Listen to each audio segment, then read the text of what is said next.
Something else. A gentleman that local here. Well, anyway, his family, he and his wife passed away. They left us $10,000 for this church. And another guy, his name don't want to be revealed. We're going to have a little picnic area out there about the same size of the church, and we're going to have it rustic looking. So soon, y'all can come to Shiloh in the middle of the battlefield, have you a picnic. It's going to have water. It's going to have bathrooms and everything. So we're very lucky.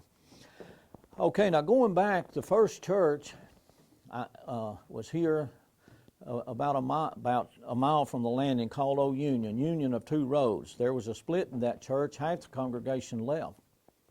They went south about 2 miles. They built them a new church, and they named it Shiloh, House of Peace. George Washington Sowell, one of my great-great-grandfathers, helped build that church in 1851. He's the only civilian to be killed in the battle.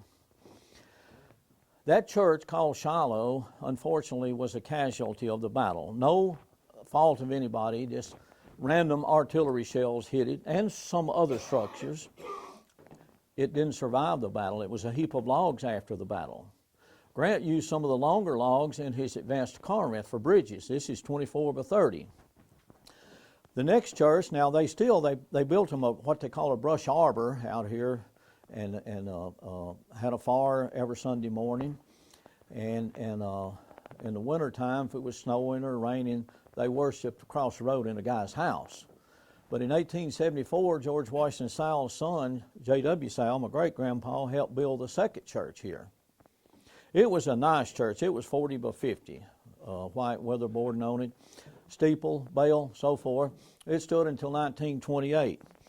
1928, it was torn down. They started building the church as we see it out there now, native stone on top of each other. They got up about 10 foot high. The Great Depression hit the next year. It came to a standstill. They didn't get back completing that church. They still worshiped the way previously that I told you until 1948. War's over, veterans coming back home and so forth. In 1948, my grandmother, granddaughter of George Washington, daughter of J.W. Sowell, she sat out here days and days selling her pies, cakes, and cookies. Her two sons and her two brothers helped complete the church as you see it out there now. How about this church? I was commander of the Shiloh Sons of Confederate Veterans 18 years ago, I think. Boy, time is flying. We do things historically, north or south. We save and our sacred battlefield here. At the time, what had evolved through the years was historical groups, sons and daughters of Union veterans, sons and daughters of Confederate veterans. Luckily, I run out of bullets, so I quit shooting at them. Might as well joke. They shot at me. No, we're good buddies.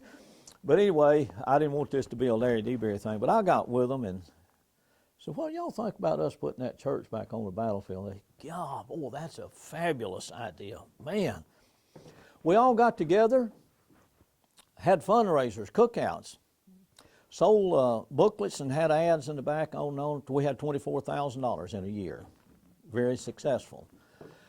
Luckily, one of the guys told us about his grandpa, telling him over here at Selmer back in the woods was an old Civil War church, a time period. So anyway, we checked it out. We bought it. Here it is. It's a Civil War church. Same size as the one that stood at Shiloh. I don't know if it's Methodist. It don't matter. But anyway, we moved it, and this is the result, you know. And I'm proud to say that 140 years later, we were not fighting. We were hugging each other and holding hands, you know. And we put that church, Sons and Daughters of Union Veterans, Sons and Daughters of Confederates, back on the battlefield, and here it is. Okay, while we're sitting here, you want me to go ahead and talk about the fighting, and then we'll walk out there? Is that good enough? William T. Sherman was here in his division of 6,500 Union soldiers. Okay, now all the thinking was the fight is going to be at Corinth. So Sherman, he didn't dig no entrenching. That's a lot of work. You know, the big fight's going to be at Corinth. Well, basically they didn't do much of nothing. But now, Sherman did, minimum. In front of each regiment, he had a group of guys out there called a picket post. 10, 12, 16 guys. About a half a mile in front of the 77th Ohio, half a mile in front of the 70th, and the little John Cockrell situation, at the close of the movie, happened right out there, within 100 yards of here. It's a very accurate scene, the last scene of the movie, you know, where he realized thought his dad had killed in the battle, but he wasn't. Okay, now Sherman pickets. Now the Confederates, they should have been over here Friday afternoon attacking Saturday morning. It didn't happen. They lost a day in the march. A lot of things happens before a battle that has a repercussion on the outcome of the battle.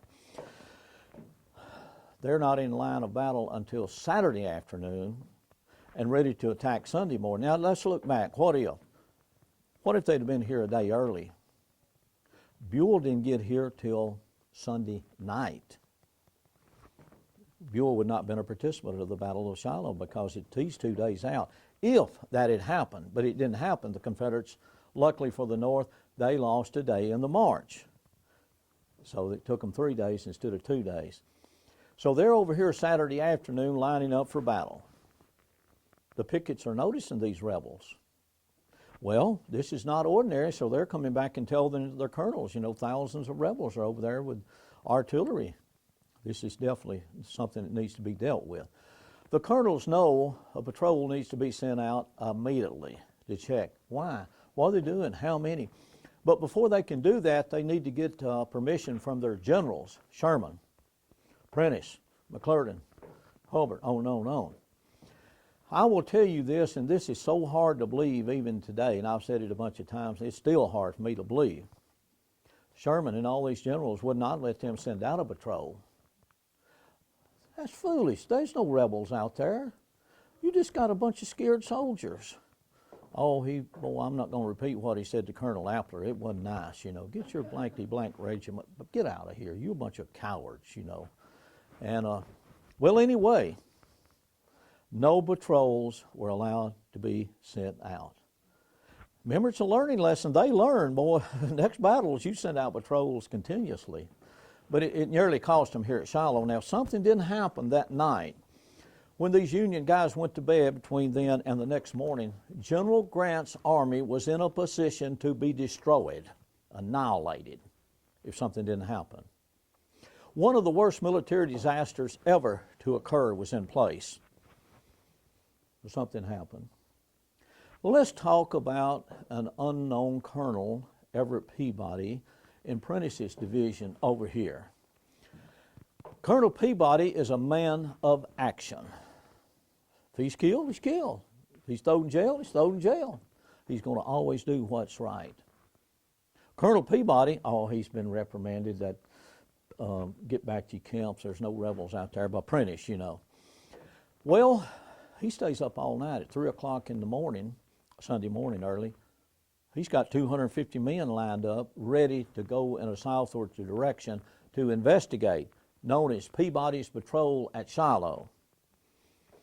They leave camps at 3 o'clock.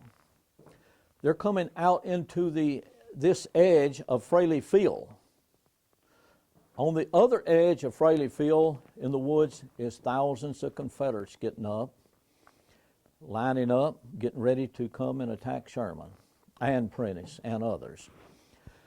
Well, this patrol and these skirmishers that are out in front of the battle line, an attacking line of battle as safety, has groups of soldiers in front of that line where they won't walk into a trap and other things. It's a dangerous job to be a skirmisher. They had about 200, more or less, 250 skirmishers in front of the Confederate battle line in Fraley Field. Now, Peabody's patrol is coming across Fraley Field on the other side. It's dusky daylight. The sun is rising. They notice each other. They deploy. They start firing at each other. The Battle of Shiloh has begun, 5:30 that morning. Small fight, but it's an important fight. Guys are falling. Major Powell still don't know the significance, just a bunch of guys in a field.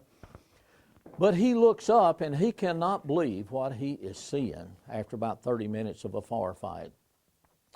Thousands, up on thousands of rebels are evolving from the wood line in battle formation, battery of artillery here and there. Major Powell, James Powell, leader of the patrol, he knows what this means. Major Powell reacts quickly. He sends couriers to all the different brigades and tells them to tell the colonels to sound the long roll.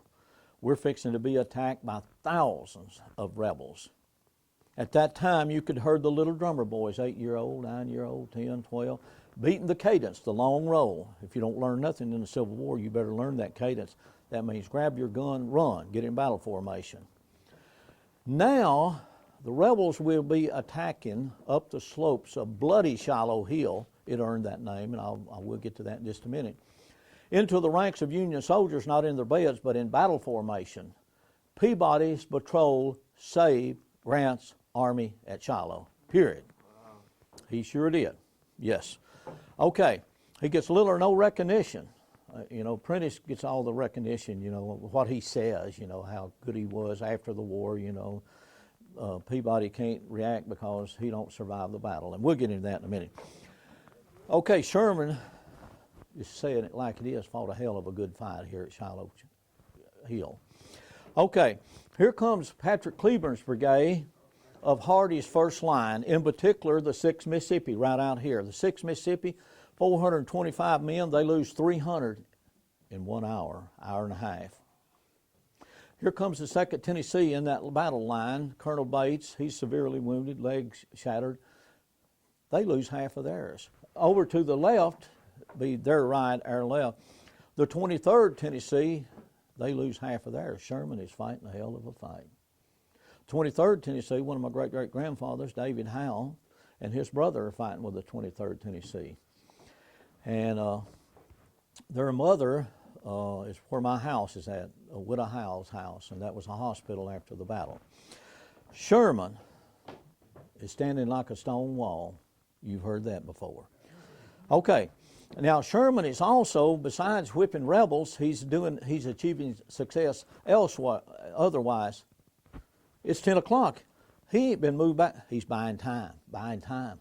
See, he's eating time off the clock. Grant has conferred with him or sent couriers, So that's allowing Buell to get closer and closer and closer. About mid-morning, though, here comes a staff officer of Sherman's coming up, getting with Sherman. Immediately he tells him, he says, "Sir, I've got something important to tell you. To your left, General Sherman, sir, General Prentice is no more. His division has been shattered. They're running to the landing. Your left flank is in the air." That's a military term. Rebels can get behind you if you don't react quickly. Of course, Sherman knew that. Sherman, being a military man background, he immediately starts falling back quickly. He don't allow rebels to get behind him strategically. He falls back on the Helmberg-Purdy Road over here. He falls back on another division, John McClernand's, a lot of soldiers from the state of Illinois. Sherman and McClernand fight the rest of the day on the Union right. They're driven back 2 miles, but they achieve success. Well, how can you achieve success if you're driven back 2 miles? It takes them 4 hours. It takes them a while to get. They slowly are driven back. Let me emphasize that. They're buying Grant some time. And at the close of the day, Sherman and McClernand are driven back to the River Road. That's the road you turned in and come to the Visitor Center. Lew Wallace is going to be coming in there if they still holding the River Road, and they're holding it. So if they'd have been driven back past the River Road, Lew Wallace would not have been a participant. He's not as important as Buell, but he's still got 5,000 men, Okay, we will. Now, after the battle, you could have walked in any direction out here down the slopes of bloody Shiloh Hill on bodies, not touching ground, wounded and killed. It was a bad situation here.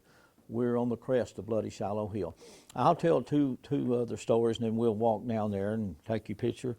Now, we had a high school out here, and to the left, right back here is the ball field. My mother said after a rain, you just pick up all the bullets you wanted. I mean, And she didn't care nothing about them, but everybody kept a can of bullets when they went fishing. And but she did look for a U.S. belt buckle, or belt buckle, or a cannonball, or a bayonet, or something like that. Why? Up my museum to the right of it used to be the old Fort War Museum, a long time ago. She knew if she found a belt buckle, double dip of ice cream. So she looked, that's the only reason. She didn't care nothing about them, but she loved that ice cream, you know. Anybody got any questions? You don't want to, go ahead. Is this church on roughly the original location of the original church? No, the original church, 1851, is where the ongoing church is at. Oh. Yeah, where the ongoing church is at. Yes, sir. The rains and such that delayed the Confederates by a day coming up, didn't they also delay Buell and Lew Wallace? Well, see, let's be fair. The Confederates lost today, and if they hadn't have, they probably would have went on. Assuming Lew Wallace, not Lew Wallace, but Buell had got here quicker. Yes, Now, see, both of them were held up, but for different reasons, you know. Buell couldn't find a good road and so forth, and the Confederates got mixed up orders, wrong roads taken. So both of them, I don't want to say errors, but circumstances beyond their control prevented them to get to the battlefield quicker than they should have been. They were held up, both sides, you know, Buell and the Confederates. Okay, I'll tell a little story. I've got 100 stories. I'll try to be brief as I can. Perry Clark Jones. He's another grandfather. 32nd Mississippi Infantry. The war's over. Coming back home. Married. Kids. He's got a grist mill over here by the peach orchard. Very successful. But across the Sarah Bell field, in the war cabin then, was the Wicker family. Well, what evolved, and I'll try to be brief, was a neighborly feud. Over nothing. Most feuds are over nothing. Hatfield, McCoy, such as that. Well, one of them days, January the 14th, 1899, right out there's my grandpa, where he laid. The Wicker boy come over and shot and killed my great-great-grandpa with an 1898 Smith & Wesson. Last casualty of Shiloh. Not battle, but, you know. Okay, a good buddy of mine, Dwayne Hewlett, he's of the Wicker line. I'm of the Jones line. He comes up, and very nice guy. He's going to write a book on the Wickers at Shiloh. Lewis Wicker, his grandpa killed my grandpa. And anyway, he's in Des Moines, Iowa, about 3 or 4 years ago, looking into one of the Wicker great-great-grandsons, and he calls me that day. He said, "Larry, man, you got to call this guy." I said, "Why?" "He's got the gun that killed your grandpa." I didn't even know it existed. I called him, and boy, he was such a nice guy. Him and his wife and family come down after that. I showed them everywhere. But in that first conversation, I asked him, I said, "Would you want to sell that gun?" He said, "No, Larry, it ain't for sale. Don't want to sell it. I want to give it to you. Of all the people, you need it." I've got it in my museum. And of course, he's buried right over there. One more story, and then we're going to go on. Anybody ever heard of Ray Blanton? Well, he graduated from Old Shiloh High School out here in 1947. He went on to become our congressman and ultimately governor of our great state. But he always told everybody, when I die, I want to be back at my hometown, Shiloh. 1996, he died. When y'all walk out, you'll see his monument or gravestone, like the Washington Monument, and got the state seal of Ohio, Tennessee on it. No. A couple of years after he died in 1996, his wife, Widow, called me one night. Said, "Larry, the governor's best friend has just died. Would it be possible if we could bury him next to the governor?" I thought a little bit. I said, "Well, ma'am, I'd rather not do that. Why don't you bury him why don't you bury him on top of the governor?" She said, "You know, that's a pretty good idea." A few days after that, they had a small funeral, and they buried the governor's dog on top of him. And he's the only dog that I've ever seen that could sign his name. If y'all want to walk over there and look to the left, you'll see what Pat had to say, and his signature is there. You think I'm drinking? Have lost it, don't you? No, let's go look. I was going to ask you, did he have anything to do with Blanton's bourbon? Not that I know of. He might have drunk some, but I don't know. Yes, ma'am. You know a chaplain's prayer? Who? A chaplain's prayer? It seems like we all say a prayer. Would you lead us? No, you.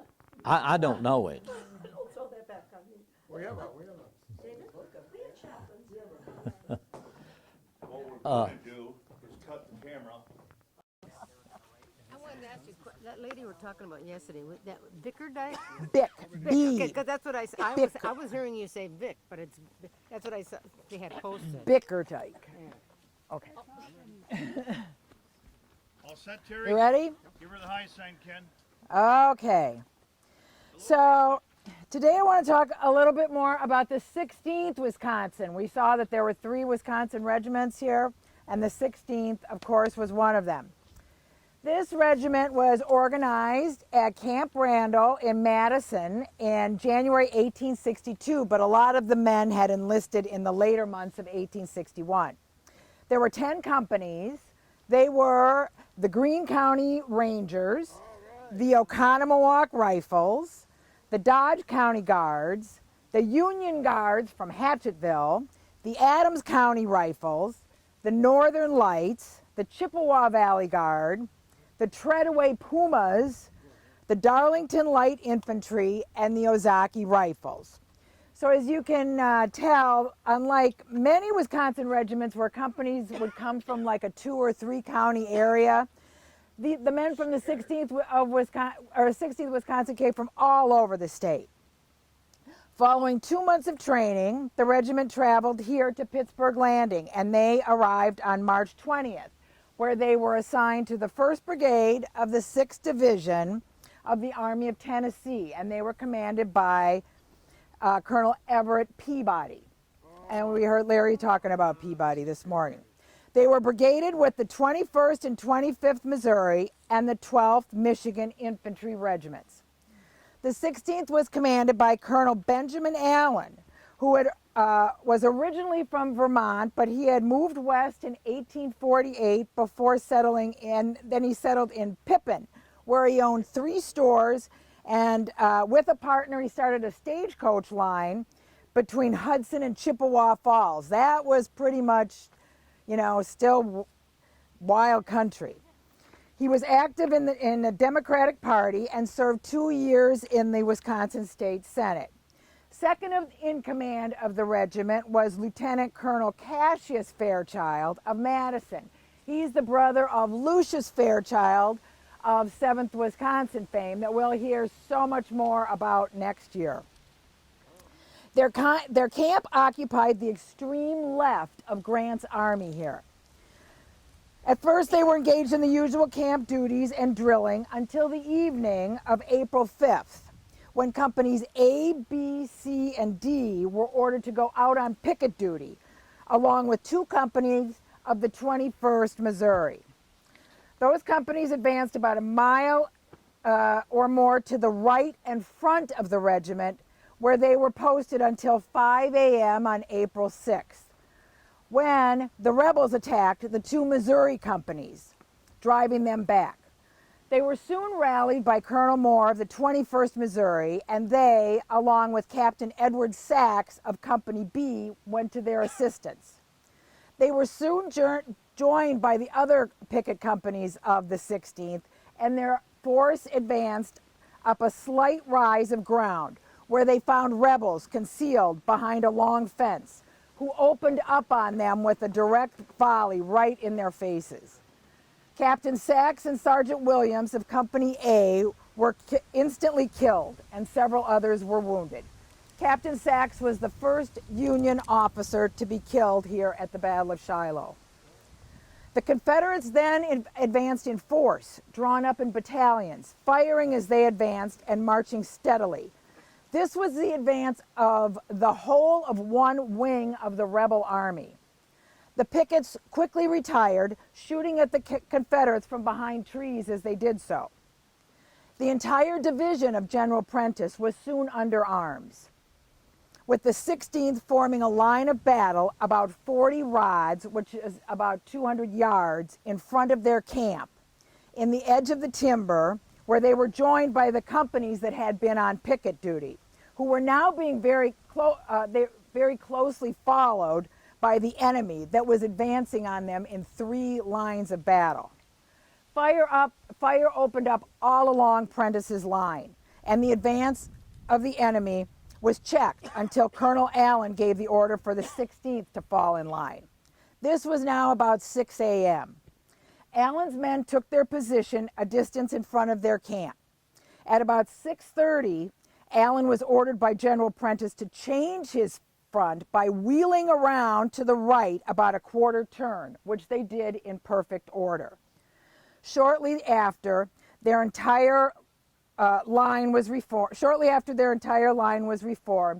the rebels rose in mass, a continuous line of battle, entirely outflanking the regiment as far as could be seen.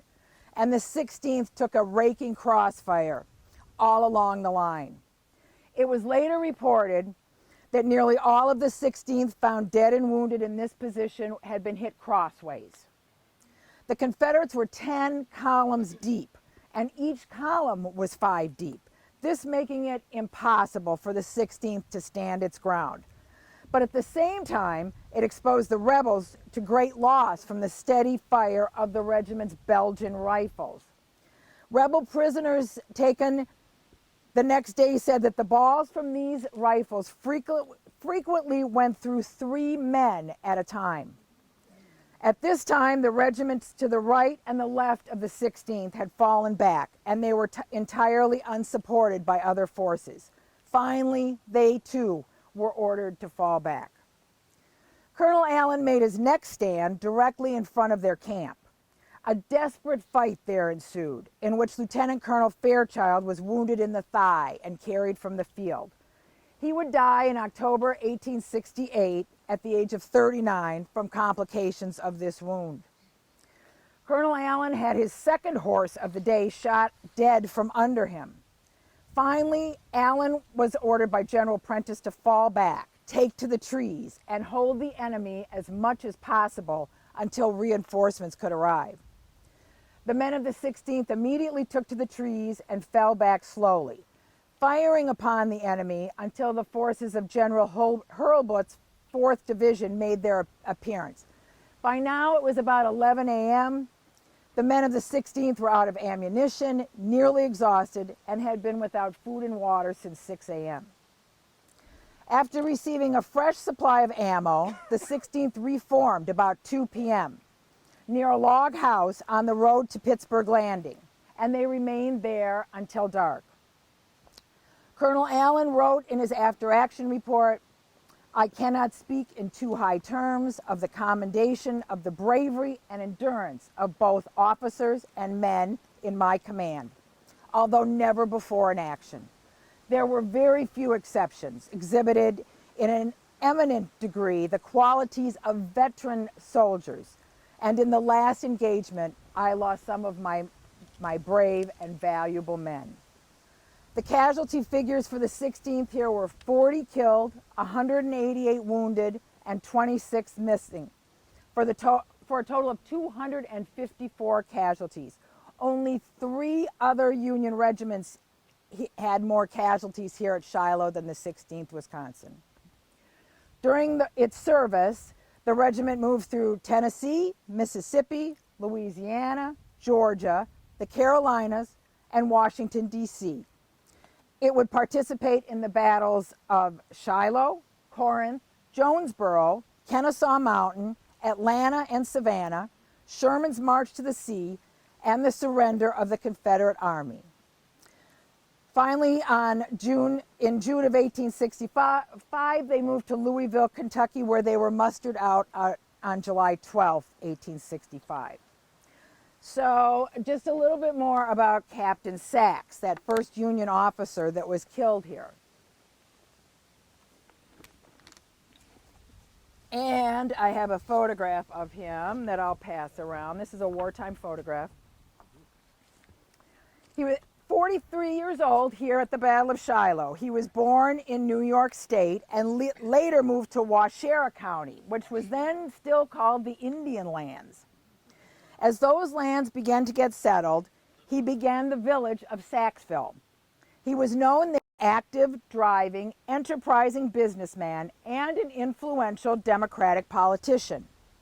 When the war broke out, he applied for and received a recruiting commission and began day and night to raise a company, and then was elected as captain. During his stay at Camp Randall, he became ill with lung fever and never really recovered his full strength. A less brave man would have resigned and gone home, but he was determined to serve his country. It was reported that on the Sunday morning when he marched forward to his death, he was more fitted for the hospital than the field. He left behind a devastated wife and 4 small children.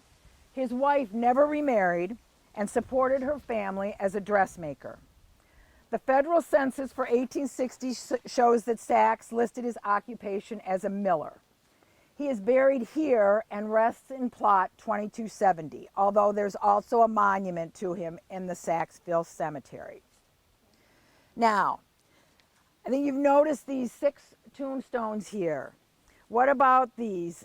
I think is one of the most iconic vistas of any battlefield. It really brings home the idea of the ultimate sacrifice that soldiers make for the sake of their country.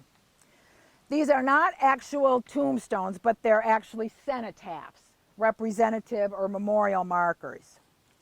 Most of these men are buried here, and they served in the 16th Wisconsin section of the Wisconsin plot. They were all 6 men serving as regimental color bearers when they were killed. So what and who were these color bearers, and why were they so important? With Civil War armies, both Union and Confederate, tended to be organized as regiments from a particular state. And soldiers tend to feel strongly that their first loyalty is towards their regiment. During the Civil War, soldiers strongly believed that they were representing their home state or even their own local region within a state. And much of the morale during the Civil War was focused on that pride. During the American Civil War, U.S. infantry and artillery regiments carried 2 extremely large silk colors. And one was a national and the other a regimental flag. The national colors were based on the red, white, and blue federal flag, or the stars and stripes. Stars, indicating the number of states in the Union, were painted in gold on the canton. Before 1863, the national colors contained 34 stars. By the end of the war, they bore 36 because West Virginia and Nevada both came in during the course of the war. The name of the regiment always appears on the middle or 4th red stripe on the national flag. The regimental colors featured a large blue silk flag decorated with the hand-painted arms of the United States. But often, a state's coat of arms was substituted, or a flag might have both, one on each side. And I'll pass around a photograph. It's not the best photo, but it's the only one I could find, of the 16th Wisconsin's regimental flag. And this was the one that they had here at Shiloh. Soldiers took a great deal of pride in those flags. The regimental battle flags were always treated with great reverence. At times, ceremonies would be held in which the flags were paraded in front of the men. While these parade ground ceremonies tended to be symbolic events designed to instill and reinforce morale, there also was a very practical purpose, which made sure that every man in the regiment could recognize his regimental flag. The regimental flags were critical in Civil War battles. They marked the position of the regiment on the battlefield. which often could be a very confused place. In the smoke and noise of battle, regiments could easily become scattered. Vocal commands, even bugle calls, often could not be heard. And of course, armies at the time of the Civil War had no electronic means to communicate with each other, such as radios. So a visual rallying point was essential, and soldiers were trained from day one to follow the flag. Being a color bearer was considered a mark of great distinction, and it required a soldier of extraordinary bravery. Their job was to carry the flag where the regimental officers directed, while unarmed and under fire. Most importantly, the color bearers had to face the enemy and never break and run and retreat, or the entire regiment might follow. With regimental flags generally in the middle of the fighting, there was always the possibility that a flag could be captured. To a Civil War soldier, the loss of their regimental flag was considered a colossal disgrace. The entire regiment would feel ashamed if the flag was captured and carried away by the enemy. Conversely, to capture the flag of an opponent was always considered a great triumph, and captured flags were cherished as trophies. Accounts of Civil War battles in newspapers at the time would generally mention if any enemy flags had been captured. Losing one's flag to the enemy was a shame second only to cowardice in the face of the enemy. A popular phrase during the war was, "The post of danger is a post of honor." Yet there was no shortage of volunteers that came forward to serve as standard bearers. Good soldiers vied with one another for the honor of being elected to lead an attack with the flag, and hundreds of those accepted as flag bearers paid for that privilege with their lives. Regimental flags were so conspicuous in battle, they were often used as target for rifle and artillery fire. So of course, the mortality rate of color bearers was very high. Here at Shiloh, Company E had been awarded the role of regimental color bearers for the 16th Wisconsin. Their job was to hold high the flag so the men of the 16th would know where to rally amidst the chaos of battle. The men of Company E were largely from Adams County and had been recruited by William Dawes of Strong's Prairie, and was heavy with young men from Strong's Prairie, Monroe, Quincy, Richfield, and other county townships. In the course of the morning of April 6th, 6 men from Company E held high the flag, and 6 were killed outright or fatally wounded. All of them from Adams County, or just over the county line near Hancock and Coloma.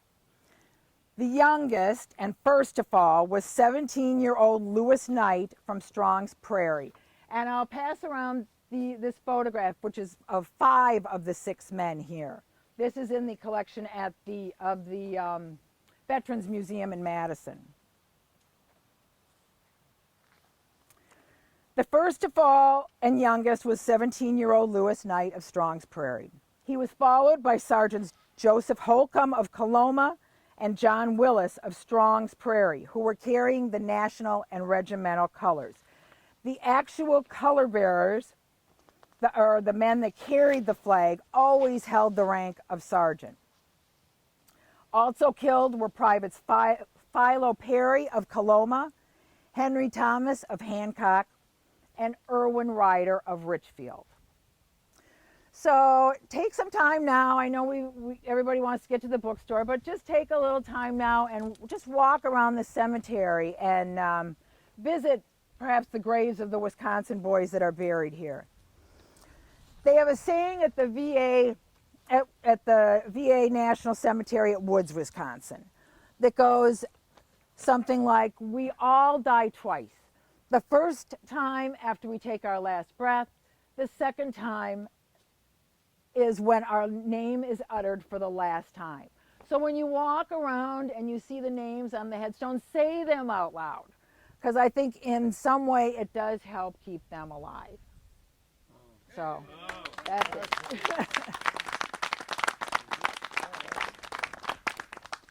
Questions?